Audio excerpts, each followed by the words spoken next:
দেখা যাক। কারেন্ট আসার পরে আমি ঝটপট দিদির হেয়ারস্টাইল করে জুয়েলারিগুলো পরিয়ে দিই। দিদির জুয়েলারি কালেকশন ছিল খুবই সুন্দর, আর ততক্ষণে ফটোগ্রাফাররাও চলে এসেছিল। হেয়ারস্টাইলটা দিদিরই পছন্দের ছিল, সেটা দিদি আমাকে প্রথমেই দেখিয়ে দিয়েছিল। এই হচ্ছে সুহানাদির ফাইনাল লুক।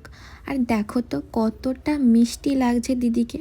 জানি না ফোনের ক্যামেরায় কতটা কি বোঝাতে পারছি, কিন্তু সামনে থেকে লুকটা অনেকটাই সুন্দর লাগছিল। আর তোমরাও দেখে জানিও আমার এই মিষ্টি রিসেপশন ব্রাইডকে তোমাদের কেমন লাগলো, অবশ্যই কমেন্ট করে জানিও। আর এখানে দিদির কিছু ফটোশ্যুট চলছিল, যেগুলোর ক্লিপ আমি তোমাদের সাথে শেয়ার করলাম। আর এখানেও দেখো কতটা সুন্দর লাগছে দিদিকে। এরপর সব শেষে আমি একটা সুন্দর দেখে রিভিউ নিয়ে নিয়েছিলাম দিদির থেকে। বলো কেমন লাগছে?